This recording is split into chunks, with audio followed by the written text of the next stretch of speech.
हमारे साथ कैबिनेट मंत्री राजवर्धन सिंह राठौड़ जी बातचीत करते हैं। कैबिनेट आज बड़े फैसले लिए। जी, आज कैबिनेट में जो महत्वपूर्ण निर्णय लिए गए, सबसे पहले तो उद्योग जगत के अंदर जयपुर एक ऐसा शहर है जहां देश विदेश से यहाँ पर कंपनीज आती हैं, बैठकें करती हैं, कन्वेंशंस करती हैं, अलग अलग कार्यक्रम करवाती हैं। उनके लिए एक इंटरनेशनल स्टैंडर्ड का कन्वेंशन सेंटर बने तो उससे एक असेट भी डेवलप होता है और इतने सारे लोग आकर यहाँ पे रहेंगे तो पूरे प्रदेश को, जयपुर को लाभ भी होता है। तो उसके लिए हमने जो पहले एक कैबिनेट डिसीजन हुआ था, हमारी सरकार ने लिया था, उसमें हमने बजट दिया था कि 3,000 करोड़ का, तकरीबन 3,000 करोड़ का ये बनेगा। उसमें 635 करोड़ रुपए राज्य सरकार को देने पड़े। अब हमने मॉडल बदल दिया है। अब 5,000 करोड़ का वो मंडपम तैयार होगा, कन्वेंशन सेंटर तैयार होगा और उसमें राज्य सरकार की लागत जीरो है, शून्य है, एक पैसा नहीं देगा। एसेट भी तैयार होगा, आर्थिक रूप से लाभ भी होगा और आर्थिक रूप से भी मुनाफा होगा, सीधे सीधे।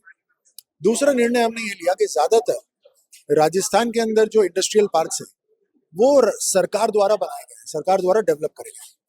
हम बहुत तेज गति से इंडस्ट्रियल डेवलपमेंट लाना चाहते हैं क्योंकि जो जितनी बड़ी बड़ी सड़कें हैं, रेल लाइनें जो निकल रही हैं राजस्थान से, उसका लाभ उठाना चाहते हैं और बड़ी संख्या में हमारे युवा हैं जिनको रोजगार मिलना चाहिए। हमने इंडस्ट्रियल डेवलपमेंट पॉलिसी 2026 लेकर आए, आज अप्रूव हुई। उसमें प्राइवेट इंडस्ट्रियल पार्क्स को भी हम अहमियत दे रहे हैं और सब्सिडी दे रहे हैं, इंसेंटिव दे रहे हैं।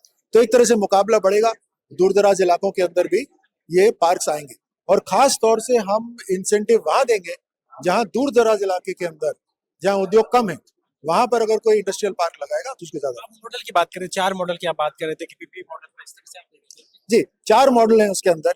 सबसे पहला मॉडल है जिसके अंदर पूरी की पूरी जमीन वो रिको से चाहते हैं। जब पूरी जमीन रिको से चाहते हैं तो हम उसके अंदर पीपीपी मोड पे जा सकते हैं।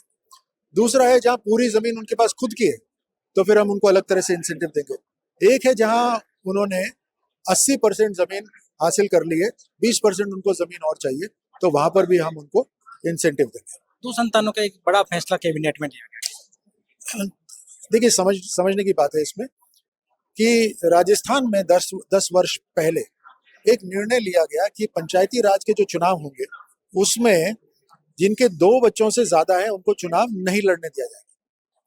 अब ये बात बतानी जरूरी है कि किसी भी दूसरे राज्य में ये निर्णय नहीं हुआ, ये राजस्थान में निर्णय हुआ और 10 वर्ष के बाद में अब जागरूकता हो गई है और हम ये पेनल्टी नहीं लगा के रखना चाहते, ये पेनल्टी हटा रहे हैं केवल। तो अब चुनाव के अंदर अगर किसी के तीन बच्चे हैं या ज्यादा है तो वो चुनाव लड़ सकते हैं। इस तरह से धीरेन्द्र शासी और मोहन भागवत का बयान को लेकर चर्चा थी कि उनके बयान के बाद इस तरह का फैसला लिया गया है। इस तरह से अगर इस बात से हम निर्णय लेते तो शायद हम इस तरह की शर्त रख देते कि जिसके 3 बच्चे हैं या ज्यादा हैं वही चुनाव लड़ेंगे, तो सब आबादी बढ़ाने लग जाते हैं।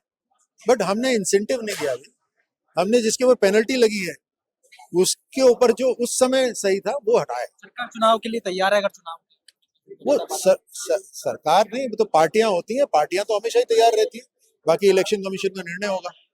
देखिए, हमारे साथ ये थे राजवर्धन सिंह राठौड़, सरकार के कैबिनेट मंत्री हैं। कैबिनेट में कई बड़े फैसले लिए गए। सबसे बड़ा फैसला लिया कि 2 संतान जिसकी हैं, उससे ज्यादा जिसकी संतान है, वो चुनाव पहले नहीं लड़ सकते थे, लेकिन अब इस प्रावधान को हटा दिया गया है। इस बिल को सदन में लेकर सरकार आएगी और 2 संतानों वाला जो 2 से अधिक संतान वाला बिल है उसमें संशोधन किया जाएगा। ऐसे में अब 2 से अधिक संतानों वाले लोग भी चुनाव लड़ सकते हैं। उनके लिए एक बड़ी खबर है, एक बड़ा फैसला। पंचायती राज चुनाव की धारा 19 और नगर पालिका की धारा 24 में संशोधन किया गया है। सदन में पेश करके इस पूरे बिल का संशोधन किया जाएगा और कहीं ना कहीं एक बड़ी बात है कि आने वाले वक्त में ऐसे में 2 से अधिक संतान वाले चुनाव लड़ सकते हैं। इस पर नजरें थी सबकी कि आखिरकार कैबिनेट में क्या ये बड़ा फैसला होगा। आज ये फैसला लिया गया।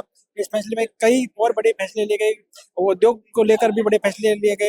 एक मंडपम बनेगा 3055 में 3055 करोड़ में बनना था, वो 5000 से ज्यादा करोड़ में बनेगा। पहले 635 करोड़ रुपए सरकार को देने थे, लेकिन उसकी अब बचत हो गई है क्योंकि कई ऐसे बाहर से आते लोग, तो बड़ी बड़ी कार्यक्रम होते, उसके लिए मंडपम बनेगा। और जो है उदयपुर में उर्वरक स्टील बनाने के लिए भी अब एक कंपनी आगे आई है जो कंपनी इसमें इन्वेस्ट करेगी और करीब 550 करोड़ का इन्वेस्ट होगा और लगभग 500 से ज्यादा युवाओं को इसमें नौकरी मिल सकती है। ऐसे में ये बड़े फैसले आज कैबिनेट के रहे। ये कैबिनेट मंत्री राजवर्धन सिंह राठौर से हमने बात की और तमाम बड़े फैसलों के बारे में उन्होंने बताया। पॉलिटिकल पंचायत के कैमरामैन राकेश के साथ दशरथ सिंह।